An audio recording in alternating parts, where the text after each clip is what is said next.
Hey there, my name's Ben with YNAB, and today I'm going to have ChatGPT make me a budget. Now, if you haven't heard of ChatGPT, it's an artificial intelligence chatbot that has been kind of blowing people's minds lately because it can kind of do whatever you ask it to do. Tell me a hilarious joke. Why did the tomato turn red? Because it saw the salad dressing. Okay, so it's not great at everything, but we're going to see if it's good at making a budget. I'm going to see what kind of budget this AI makes when I give it just a few pieces of information about myself. And we're just going to go through and see how well it does, maybe give it a few tweaks and see how it adjusts. Now, I'm not going to do this based on my current financial information because no thanks. But I do want it to be mine because I feel like I'm probably the best judge as to how, well the budget fits me. So I'm going to use information that was true in the past about me. So I'm going to go ahead and give it a few pieces of information for it to build its budget on. Okay, so this is the information I'm giving the bot. I'm saying it's a 20-something couple living in Lawrence, Kansas, with a take-home pay of $3,400. Their favorite hobbies are hiking, playing board games, and reading. They hope to have a baby soon and buy a house within the next few years.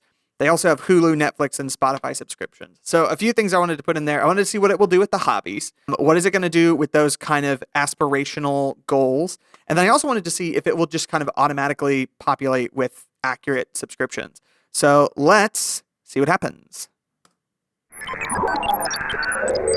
Whoa. Okay. This thing came ready to play. Part of what I'm wondering is this going to be a useful tool for someone who's setting up a budget for the first time? So I like at the end here where it says, like, this assumes a few things. It assumes you're renting. It assumes you have only one car, that we cook most of our meals at home. Debatable. It gives some advice about the baby fund, that you should increase that and maybe reduce the entertainment expenses. So it's already kind of giving recommendations on maybe where you should cut and where you should boost. It's giving advice on a down payment that's kind of historically well thought of. I like that it says it's great that the couple is prioritizing savings for both emergencies and retirement. I did not tell it to do that. It is just assuming that's what I want to do. So let's look at the actual budget. Okay, so we've got housing. For this area, pretty reasonable. Whoa. I don't know about that. Groceries, not bad. And eating out. Okay, interesting. So it made a judgment on how much money you need for hiking versus board games and reading. It seems like it kind of glossed the subscriptions a little bit, but that's fine. That's easy to adjust. And then savings. My initial thoughts here. One of the things I do like is this bit. It hasn't allocated all the money. It's telling us that we have some money left over if we want to use it for something else. I think that could actually be really helpful for someone who's new, because then as you make adjustments, maybe that number goes up and down. You might not even realize how much savings you could have with that. So that's pretty cool. I think my biggest critiques at this point are this is a completely unreasonable number. And the way it's done savings, it has an emergency fund, which is fine. It's done the house down payment and the baby fund and retirement. The thing that I see missing from this is true expenses. It's not anticipating your next car or your car registration or things like things that I would typically urge people to do. There's also nothing in here. Now that I'm looking, there's no medical expenses in here. But you know what? Not bad. A pretty simple budget, which is good. First time budgeters, it could be kind of overwhelming. I like that it's named the hobbies. It'd be cool if it had some kind of more generic fun money. But overall, not a terrible job. Let's give it a little bit of feedback and see what it does. I'm going to ask it to allocate that $350 for other savings funds. Oh, that's interesting. So I asked it to reallocate it. I kind of assumed it would just crank out the budget. But what it's doing here is it's just kind of making its suggestions before it's putting in the budget. So what I'm going to do then is I'm going to be more specific. I'm going to give it a few things that I want it to start putting money toward. I'm also going to adjust a few of the categories.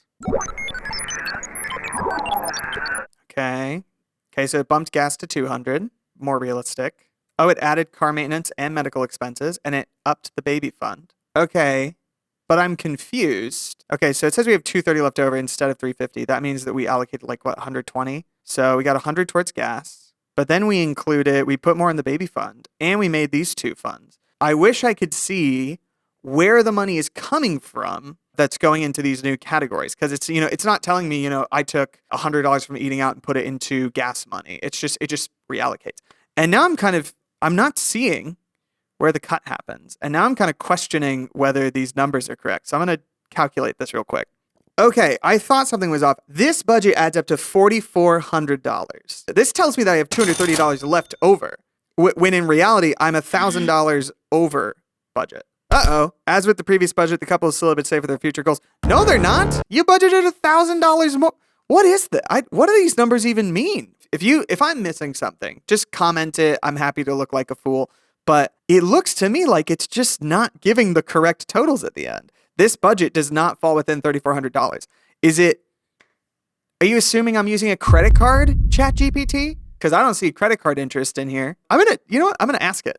All right, let's see what ChatGPT does when I catch it in a lie. It apologized, that's good. Okay, less in utilities, less in eating out, less in hiking. I still don't trust it. That does not look like $1,000 worth of adjustments to me. Okay, so I asked it to make everything add up to $3,400, and it reduced the total amount by $200. I don't want this video to look like I'm slamming on the people who developed ChatGPT. It's clearly a very competent, very cool tool.